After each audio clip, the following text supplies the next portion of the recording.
नमस्कार, आप देख रहे हैं टीवी न्यूज और मैं हूं आपके साथ सुकन्या सिंह। चलिए सीधा रुख करते हैं मधुबनी का, जहां पर नीतीश कुमार कुछ कह रहे हैं। मिथिला में चर्चा हो गई थी, तो ऐसा नहीं है कि थोड़ा बहुत हम मैथिली नहीं जानते, बोल सकते हैं, लेकिन लगातार बोलने में कभी कभी संकोच होता है। लेकिन बड़ी समृद्ध भाषा है, बहुत ही मृदु भाषा है और मिथिला का इलाका हर प्रकार से समृद्ध है। इसलिए जो हम न्याय के साथ विकास की बात करते हैं, उसका मतलब है समाज के सब तबके का विकास और हर इलाके का विकास। इसलिए मिथिला के विकास के बिना बिहार का विकास संभव नहीं, बिहार के विकास के बिना भारत का विकास संभव नहीं। तो ये हम सब लोगों के लिए गौरव की बात है, मिथिला की समृद्ध संस्कृति। इसलिए आज ये मिथिला महोत्सव के अवसर पर आयोजित इस कार्यक्रम में उपस्थित होकर मुझे बेहद प्रसन्नता हो रही है। ये तो शुरुआत है, अब इसके आगे बहुत कुछ होगा। और इस प्रकार के जब महोत्सव होते हैं तो एक से एक कलाकार भी बुलाए जाते हैं। आगे के कार्यक्रमों में यह सब करेंगे। हम चाहेंगे कि पर्यटन विभाग करे, कला संस्कृति विभाग के मंत्री भी यहीं बैठे हुए रमन जी, ये तो खूब कविता करते हैं। तो सब लोग मिल करके आगे की रूपरेखा बनाइए कि किस प्रकार का होना चाहिए, जिसमें मिथिला की संस्कृति का हर रूप प्रकट हो, नई पीढ़ी को वो मालूम हो, और जो बाहर के कलाकार आए वह भी मिथिला की समृद्ध संस्कृति के बारे में जान कर आए, और जब भी अपना कोई कार्यक्रम प्रस्तुत करें तो उसकी पृष्ठभूमि में मिथिला की समृद्ध संस्कृति की झलक हो। तो इस प्रकार का कार्यक्रम आगे के दिनों में होगा। और मुझे खुशी है, अभी हमारे माननीय मंत्री जावेद साहब ने कहा, भाई टूरिज्म की तो पूरी संभावना है, हमारे यहाँ तो कला संस्कृति है, पौराणिक चीजें हैं, हमारे यहाँ खेती है, हमारे लोग मेधावी है, हमारी युवा पीढ़ी लगनशील है, मेधावी है, उसकी मेधा का कोई टक्कर नहीं है। भले ही हमारे यहाँ सुविधा की कमी हो, लेकिन देश में किसी भी तरह की परीक्षा होती है तो सबसे अधिक संख्या में उत्तीर्ण होते हैं हमारे बिहार के। हमारे किसान कितने मेहनती, तो यही हमारी पूंजी है। और हमारी पूंजी हमारी समृद्ध सांस्कृतिक विरासत, हमारा इतिहास। तो इन सब चीजों को ध्यान में रखकर ही बिहार का विकास और उसका खाका हमने तैयार किया है। आज मुझे खुशी है, ये पर्यटन विभाग से संबंधित कार्यक्रम है। बिहार में पर्यटक बहुत कम आते थे, लेकिन अब चाहे देशी पर्यटक हों या विदेशी पर्यटक हों, अब वो बरबस बिहार की तरफ आकृष्ट हो रहे हैं। मैं जाड़े के मौसम में भी कुछ पर्यटक स्थलों पर गया हूं और मैंने देखा और लोगों से हमने पूछा है, क्या फीलिंग है, क्या भाव है, क्या आपको महसूस होता है, क्या आप उम्मीद करते हैं। ये सब हमने सीधे जानने की भी कोशिश की और तब उसके आधार पर पर्यटन के विकास की रूपरेखा बनाई गई। मुझे खुशी है 2012 में बिहार में देशी पर्यटकों की संख्या 2 करोड़ से ज्यादा 2 करोड़ 14 लाख हो गई और विदेशी पर्यटकों की संख्या भी 10 लाख से ज्यादा लगभग 11 लाख हो गई। तो इस प्रकार से पर्यटकों की संख्या बढ़ रही है। और जब मिथिला में ये मिथिला चित्रकला संस्थान की स्थापना होगी, आप यकीन मानिए, और ये बलराजगढ़ की खुदाई के बाद जो वो दृश्य वहां पर आएगा, जो सब चीज वहां पर हासिल होगा और मिलेगा, तो देखिएगा कितनी बड़ी संख्या में चारों तरफ से टूरिस्ट आते हैं, पर्यटक आते हैं। खींच कर लोग ये स्थान अपनी तरफ लोगों को खींच लेगा, आकर्षित कर लेगा। तो इन्हीं शब्दों के साथ मैं आप सबको अपनी शुभकामनाएं देता हूं और पर्यटन विभाग को और जिला प्रशासन को मैं बधाई देता हूं इस कार्यक्रम के आयोजन के लिए। और मैं उम्मीद करता हूं कि इसका और विकास होगा, इसका और परिमार्जन होगा और बेहतर कार्यक्रम का आयोजन होगा।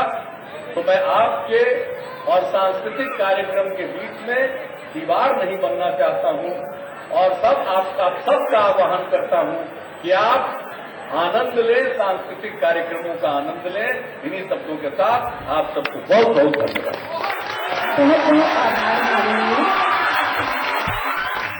दो लफ्ज आपके बारे में कहना चाहूंगी। आप मानवता के सरोज हो, आप सबके मानव बिहार। नाम नीतीश, नीति के प्रहरी, सदा ज्ञान सुंदर जगजान। माननीय मुख्यमंत्री बिहार श्री नीतीश कुमार जी, आशीर्वाद अभी अभी इन्होंने हम सबको प्रदान किया। सचमुच यह मन आज बहुत ही हर्षित व पुलकित है। आपने पुनः बिहार का बागडोर संभाल लिया। हमारे अभिभावक गार्जियन तो मिथिला महोत्सव की तस्वीरें आपको दिखा रहे थे, जहां आपसे थोड़ी देर पहले मुख्यमंत्री नीतीश कुमार अपनी बात रख रहे थे, जहां पर उन्होंने मैथिली भाषा के साथ साथ राज्य में पर्यटन को लगातार जो उन्होंने बढ़ावा दिया है, इस पर उन्होंने प्रकाश डाला। इस मौके पर कई बात मुख्यमंत्री कहते नजर आए। उन्होंने कहा कि मैथिली भाषा बहुत डिफिकल्ट भाषा नहीं है, कोई भी इसे आसानी से सीख सकता है। इतना ही नहीं, बिहार से बिलोंग करने वाले स्टूडेंट्स की भी उन्होंने तारीफ की। उन्होंने कहा कि कहीं कोई भी परीक्षा हो, सबसे ज्यादा संख्या में बिहार के छात्र उसमें सफल होते हैं। साथ में उन्होंने ये भी स्वीकारा कि बेशक बिहार में सुविधाओं का अभाव हो, लेकिन बिहार के छात्र काफी मेधावी होते हैं।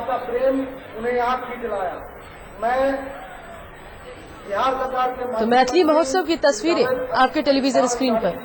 धन्यवाद करना चाहूंगा। और इस महोत्सव को थोड़ी देर पहले खुद मुख्यमंत्री नीतीश कुमार ने संबोधित किया। इस मौके पर उन्होंने इस मौके पर कई बातें मुख्यमंत्री ने कही। मिथिला महोत्सव की तस्वीरें आपको दिखा रहे हैं। मिथिला महोत्सव के बहाने मुख्यमंत्री ने मैथिली की भी जमकर प्रशंसा की, मैथिली भाषा का बखान किया और बिहार के रहने वाले छात्रों का, जो छात्र बिहार से हैं, उनकी भी खूब सराहना की।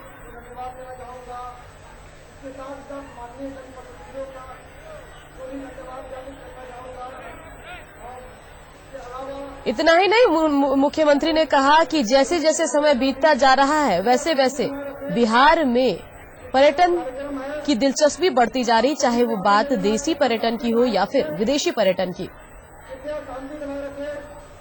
मुख्यमंत्री ने कहा कि बिहार में पर्यटकों की दिलचस्पी बढ़ती जा रही है, चाहे बात देसी पर्यटकों की हो या फिर विदेशी पर्यटकों की। अब जो आगे का कार्यक्रम है, इस ही नहीं। मुख्यमंत्री ने अपने अनुभव को भी साझा किया। उन्होंने कहा कि जब भी उनको कोई पर्यटक दिखता था, वो जरूर पूछते थे कि बिहार आकर उनको कैसा लग रहा है, और जैसा भी फीडबैक उन्हें मिलता था, उस तरह से सोचकर वो बिहार में पर्यटन को बढ़ावा देने की कोशिश करते थे। और आज उसी का नतीजा है कि काफी संख्या में देशी और विदेशी पर्यटक बिहार का रुख कर रहे हैं। इसलिए वो चले गए हैं। अब आगे का एकदम रंगारंग। इतना ही नहीं, मुख्यमंत्री ने इस मौके पर अपने एक्सपीरियंस भी शेयर किए। उन्होंने कहा कि उनका एक मित्र पिछले 10 साल से दरभंगा में रहकर पढ़ाई कर रहा था और उसके बाद भी वो मैथिली भाषा नहीं सीख पाया। तो मुख्यमंत्री ने कहा कि मैथिली भाषा काफी सरल है और कोई भी इसे आसानी से सीख सकता है। बेशक उनके मित्र न सीख पाए हों, लेकिन कोई भी व्यक्ति अगर थोड़ा एफर्ट डाले तो मैथिली भाषा सीख सकता है। इस मौके पर मिथिला वासियों का मन मोहने की खूब कोशिश की मुख्यमंत्री ने। करेंगे और इसके बाद सर्वश्रेष्ठ कलाकार कुंज बिहारी मिश्रा।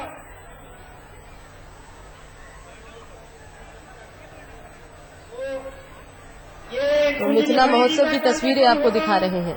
सुश्री दीपाली सहाय का भी कार्यक्रम है आज ही के दिन।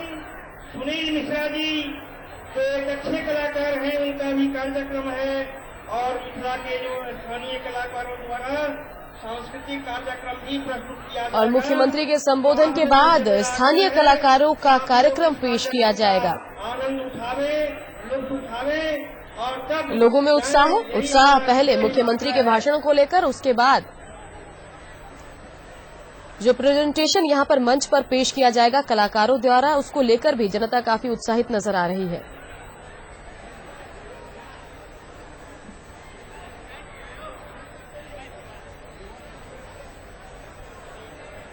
तो मधुबनी के दौरे पर मुख्यमंत्री और यहीं पर मिथिला महोत्सव कार्यक्रम को उन्होंने संबोधित किया।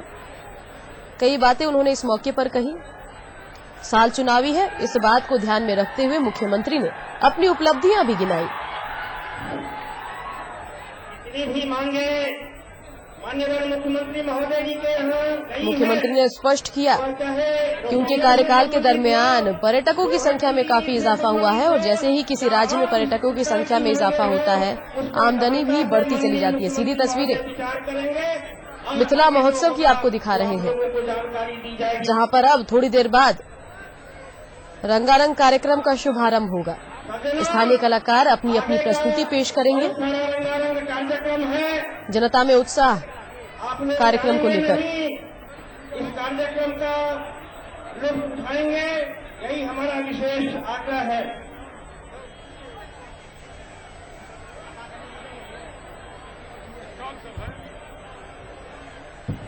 आप सब्र करें और बैठ जाएं, अपनी अपनी जगह ले लें, क्योंकि सांस्कृतिक कार्यक्रम तो हमारा अभी शुरू होने वाला है, जो खासकर आप सबके लिए और हमारे सभी गणमान्य अतिथिगण से निवेदन है कि आप आसन ग्रहण करें।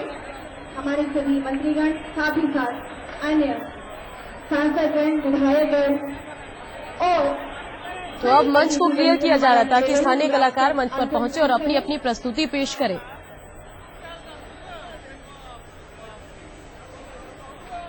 और पीछे में जो लोग भी खड़े हैं, आप सब बैठ जाएं, क्योंकि कई कार्यक्रम हम लेकर तो मिथिला महोत्सव की लाइव तस्वीरें आपको दिखा रहे थे। मुख्यमंत्री नीतीश कुमार आज मधुबनी दौरे पर हैं। इस दौरान वे पंचायत प्रतिनिधि समागम द्वारा आयोजित कार्यक्रम में भाग लिया।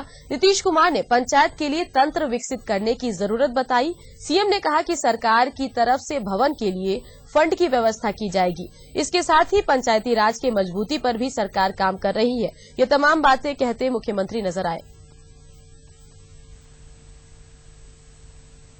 पंचायती राज संस्थाओं को और नगर निकायों को संवैधानिक दर्जा प्राप्त हो चुका है। पहले भी इस देश में और अपने प्रदेश में पंचायती राज संस्थाएं थी, लेकिन वो राज्य के कानून के मुताबिक पंचायती राज संस्थाएं गठित होती थी या नगर निकायों का गठन होता था। इस संस्थाओं का गठन कोई नई बात नहीं है, पहले भी होता था और अब भी हो रहा है।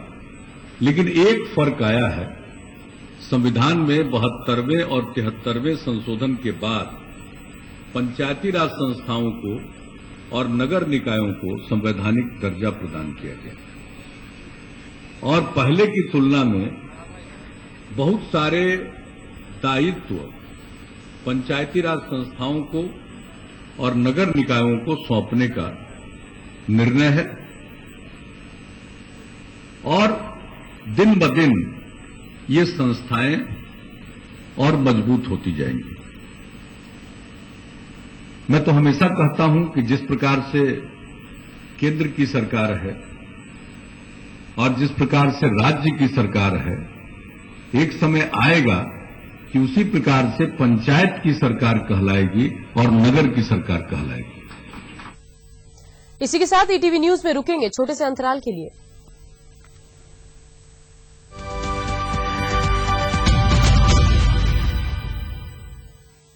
मुबारक हो सेठ जी, आखिर चौधराइन आई गई कर्जा मांगने। आओ आओ चौधराइन। राम राम सेठ जी। सुना है बिटिया की शादी तय हो गई है। हाँ सेठ जी, बहुत अच्छा घर आना है। कुछ रुपए पैसों की मदद हो तो। नहीं नहीं सेठ जी, मैंने इसके लिए ग्रामीण डाक जीवन बीमा पहले से ही करा रखा है। फिर भी जरूरत हुई तो दूसरी पॉलिसी पे लोन ले लूंगी। मैं तो बस ये न्योता देने आई हूँ। ग्रामीण डाक जीवन बीमा, ताकि आपकी शान हमेशा बनी रहे। खून बढ़ाए, शक्ति दे, सौंदर्य निखारे, पूरे परिवार का हेल्थ टॉनिक हाइड्रोफॉलविन। मुझे बनाने का शौक था बचपन से, और बड़े भैया को गिराने का। ताकत नहीं थी ना, डरता था। आज 20 साल बाद मैं इंजीनियर हूँ। अब मेरी कोई भी बनाई हुई चीज किसी से नहीं डरती, क्योंकि आज मेरे पास ताकत है। UltraTech cement, the engineers choice, क्योंकि इस सीमेंट में जान है। हेलो सर, मैं IRDA से बोल रहा हूँ। आपको एक नई इंश्योरेंस पॉलिसी के बारे में बताना था। जी बोलिए। इस पॉलिसी में आपके पैसे 5 साल में डबल हो जाएंगे और आपको बोनस भी मिलेगा। अच्छा, तो आप IRDA से बोल रहे हैं। आप जरा रुकेंगे, मैं अपने दोस्त को भी कॉन्फ्रेंस में लेता हूँ। हाँ बोल भाई। सर, मैं IRDA हैदराबाद से बोल रहा हूँ। लेकिन कॉल ट्रेस करके बता रहा है कि तू लाजपत नगर दिल्ली की किसी दुकान से बोल रहा है। IRD के नाम पे लोगों को ठगने वाले, लगाऊं तो डंडे वहां के। IRDA या उसके अधिकारी किसी भी प्रकार के बीमा या बोनस की घोषणा नहीं करते। इस तरह का कॉल पाने वालों से निवेदन है कि वो तुरंत उस फोन नंबर के साथ पुलिस में शिकायत दर्ज करें। सच और झूठ में जानो फर्क, रहो सच। पापा 2 मिनट में दोस्त आने वाले और ये मच्छर हम लोग कैसे भगाएंगे यार? बेटा हाथ जोड़ के ना सच्चे दिल से दुआ करो, सारे मच्छर भाग जाएंगे। Good night advanced fast card, fold किया, चलाया, फू किया, हो गया। इसके TFT मॉलिक्यूल्स फटाक से मच्छरों पे असर करें। देखा, सुन लेना भगवान ने। टेबल के नीचे से ना।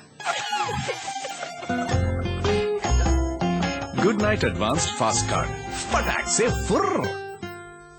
खून बढ़ाए, शक्ति दे, सौंदर्य निखारे, पूरे परिवार का हेल्थ टॉनिक हाइड्रोफॉलविन। जब मॉडर्न होगा मोबाइल तो कैसे ना हो मॉडर्न स्टाइल।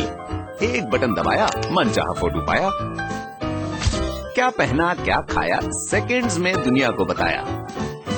व्हाट्सएप पर व्हाट्सएप पूछते हैं, किसी से मिलने का टाइम नहीं तो फेस टाइम करते हैं। गाना तो गाना, पूरी फिल्म देख ली घर बैठकर। दिन के 24 घंटे में 25 काम करते हैं मोबाइल पर, लेकिन सारा स्टाइल खुश, फौरन खुश। अगर नहीं है अपने शहर की खबर, मिटाओ अपने शहर से कम्युनिकेशन गैप, डाउनलोड करो न्यूज 18 का मोबाइल ऐप। मोबाइल पर न्यूज 18 मतलब स्टाइल एकदम बेहतरीन।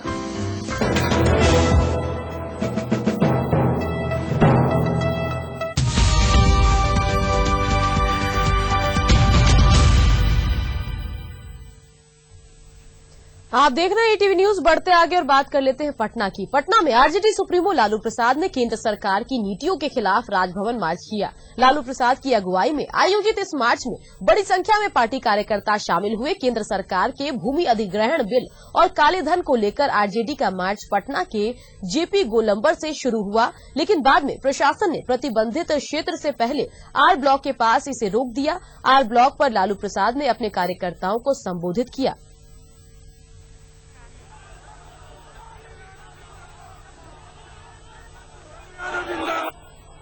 अध्यक्ष लालू प्रसाद यादव जी ने अपने भाषण में जो हमें तमाम बिहार से आए हुए हमें कार्यकर्ता जो आए हैं, राष्ट्रीय जनता दल के जो सिपाही आए हुए हैं, उनको जो आह्वान किया है कि जाके जो केंद्र सरकार नरेंद्र मोदी ने जो अपने लोकसभा के चुनाव में उन्होंने जो वादा किया था कि हम नौजवानों को नौकरी देंगे, ये 300 दिन पूरा होने जा रहा है। आरजेडी के राजभवन मार्च पर बीजेपी ने निशाना साधा है। प्रदेश अध्यक्ष मंगल पांडे ने कहा है कि आरजेडी पार्टी नीतीश सरकार को समर्थन दे रही है। ऐसे में सबसे पहले लालू प्रसाद को बिहार सरकार को की किसानों की समस्याओं से अवगत कराना चाहिए। वहीं नंदकिशोर यादव ने कहा है कि बिहार की जनता लालू प्रसाद को अच्छी तरह से जान गई है।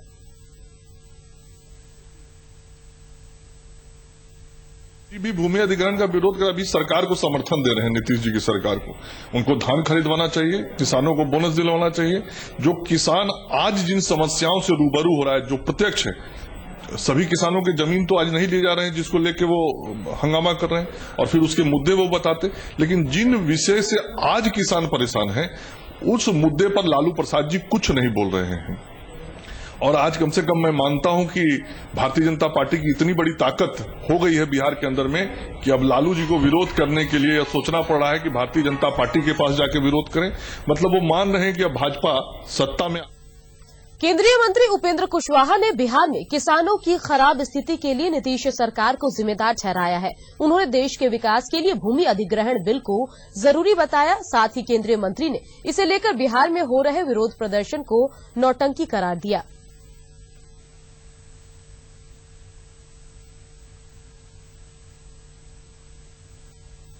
तो इन दिनों फुसलाबाजी पर उतर आए। कल उन्होंने उपवास किया, पूरे तौर पर फुसलाबाजी है। अपनी विफलता छुपाने के लिए नई नई तरकीब ला रहे हैं। पूर्व मंत्री मन्नान मल्लिक मामले में राज्य महिला आयोग गंभीर हो गया है। पीड़ित लड़की से आज महिला आयोग की अध्यक्ष ने मुलाकात की। पीड़िता ने आयोग के सामने अपनी बात रखी और मन्नान मल्लिक और उनके घर के सदस्यों पर मारपीट और प्रताड़ना का आरोप लगाया।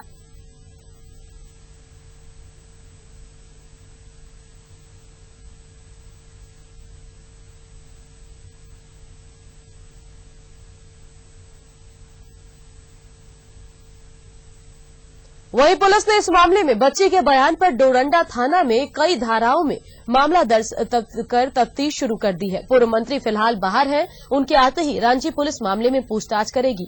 वहीं बच्ची के गायब होने को लेकर 15 दिनों पहले मंत्री की ओर से डोरंडा थाने में दर्ज कराए गए सनहा में भी उम्र को लेकर मंत्री की परेशानी बढ़ सकती है। रांची सिटी एसपी की माने तो पूरे मामले को लेकर पुलिस कानून के हर पहलुओं को देखते हुए कार्रवाई करेगी।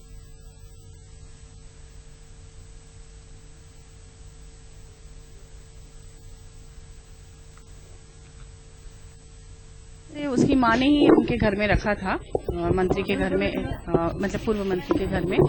और उन्होंने ये कहा कि जिस कमरे में रामगढ़ में आज से एसएचजी के आंकड़ों के डिजिटलाइजेशन पायलट प्रोजेक्ट की शुरुआत हो गई है। पायलट प्रोजेक्ट की शुरुआत केंद्रीय वित्त राज्य मंत्री जयंत सिन्हा ने की। नाबार्ड की तरफ से आयोजित कार्यक्रम में नाबार्ड के चेयरमैन, आरबीआई के अधिकारी समेत कई लोग मौजूद रहे। प्रोजेक्ट मांडू से शुरू होकर पूरे देश में लागू हो गया।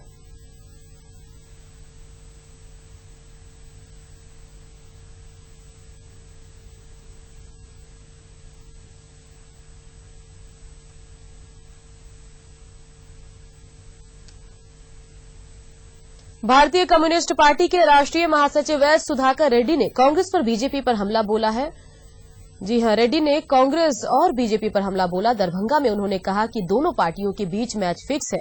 दोनों की आर्थिक नीतियां एक जैसी और गरीब विरोधी है। उन्होंने कहा कि हाल ही में संसद में जो बीमा संशोधन विधेयक पास हुआ उसे कांग्रेस ने समर्थन दिया। उसी तरह अब भूमि अधिग्रहण विधेयक का भी बड़ी चालाकी से समर्थन करके पारित करवाने की फिराक में कांग्रेस और बीजेपी है।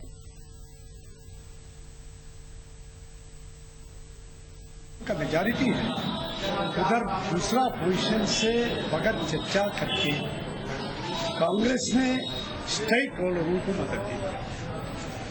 वो उसका मेन आर्गुमेंट ये है, ये बीमा बिल हम भी प्रपोज किया था, मगर बीजेपी कांग्रेस से सब जो एनडीए ने पहले दिया था वो शासन को बाद में कांग्रेस अमल करने को।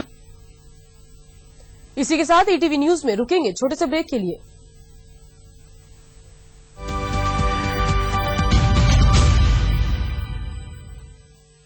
प्रियंका भारती? हाँ। ए शारदा, विमल, हरिया, सब इधर आओ। ये प्रियंका, बहुत नाम है इनका। अपनी इज्जत और स्वच्छता की खातिर अपने लगन के दूसरे दिन ससुराल छोड़ने की हिम्मत दिखाई और अपने मर्द से शौचालय बनवाने की मांग की। सुना उसने? जब सोच और इरादा नेक हो तो सब सुनते हैं, जैसे इसके मर्द ने सुना। स्वच्छ भारत मिशन, एक कदम स्वच्छता की ओर। आप भी अपने घर में शौचालय बनवाएं और इस्तेमाल करें। जहाँ सोच वहाँ खून बढ़ाए, शक्ति दे, सौंदर्य निखारे, पूरे परिवार का हेल्थ टॉनिक हाइड्रोफॉलविन।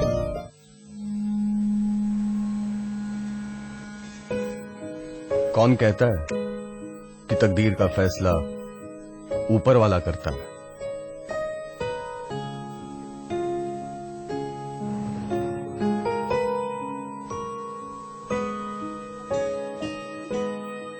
कौन कहता है दौलत के आगे हर कोई झुकता है?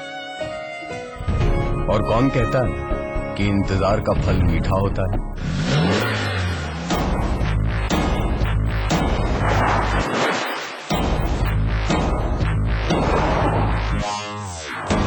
कहने वाले बहुत कुछ कहते हैं, पर महिंद्रा चलाने वाले अपनी तकदीर खुद लिखते हैं। महिंद्रा, तकदीर बदलते।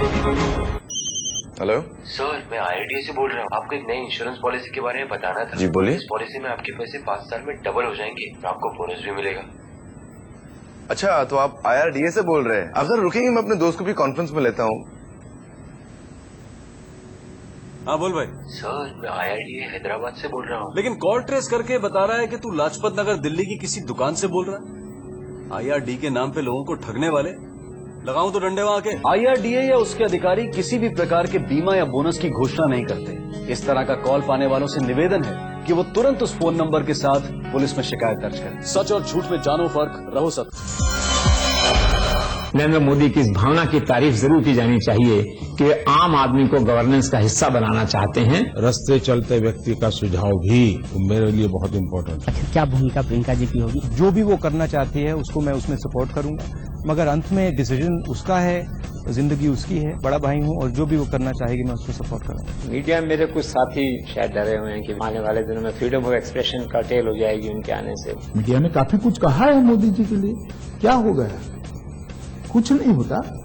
हम डेमोक्रेटिक चीजों में भरोसा करते हैं और दिल से भरोसा करते हैं। हमारा मानना है कि ठीक है, निंदा होती है तो होए और जनता के सामने जाए, बाद में जनता तय करे कि सच क्या है, और जनता ने किया भी है। इंडस्ट्री में भी लोग कहते हैं कि आपकी इमेज एक जिद्दी लड़की की है, वो जिद आपको यहाँ भी लाई है। किसी भी चीज में सक्सेसफुल होने के लिए जिद तो पकड़नी जरूरी है। मैं भी जिद्दी हूँ, आप भी आई एम श्योर जिद्दी हुए होंगे। आप इस चैनल को कहाँ से कहाँ तक लाए हैं, एंड आई थिंक एक वो बहुत अच्छी क्वालिटी है।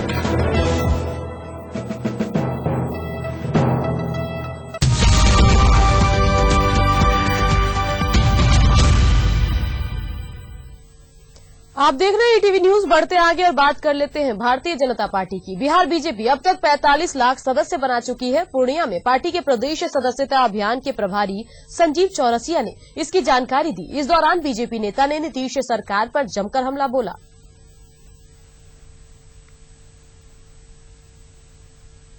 आज नीतीश कुमार नाटक करते हैं कि भूमि अधिग्रहण के खिलाफ, केंद्र के खिलाफ, यानी कि उनके कोई भी भाषण को आप सुनेंगे तो उनके लिए बिहार के अंतर्गत जब से अलग हुए हैं, जो 22 महीने का कार्यकाल है, उसमें उपलब्धि बताने के लिए बिहार का कुछ नहीं है।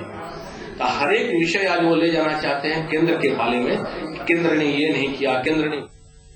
चुनाव की तैयारी में जुटी भारतीय जनता पार्टी ने कुशवाहा वोटरों को अपने पक्ष में गोलबंद करना शुरू कर दिया है। इसके तहत पार्टी महामंत्री सूरज नंदन कुशवाहा के नेतृत्व में मौर्य यात्रा निकाली गई है, जिसके दरभंगा के जाले विधानसभा क्षेत्र में पहुंचने पर कई सभाएं आयोजित की गई। इस दौरान पार्टी महामंत्री ने कुशवाहा वोटरों से एकजुट होकर बीजेपी के पक्ष में मतदान करने की अपील की।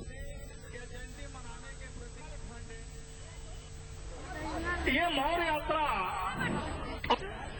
किसी भी यात्रा का उद्देश्य या जयंती मनाने के प्रति फंड और उनकी जो शासन व्यवस्था वहां में हो जाए, ऐसा प्रदर्शन के लिए, ऐसा दिखने के लिए उस समय ये नहीं, लेकिन ये लगता था कि किस समाज के लोग। आइए अब देख लेते हैं क्या कह रही है तिरछी नजर।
इसी के साथ इस बुलेटिन में इतना ही, लेकिन ईटीवी बिहार झारखंड की खबरें विस्तार से देखने के लिए आप हमारी वेबसाइट www.hindi.news18.com को लॉगिन करें और आगे देखिए ईटीवी स्पोर्ट्स।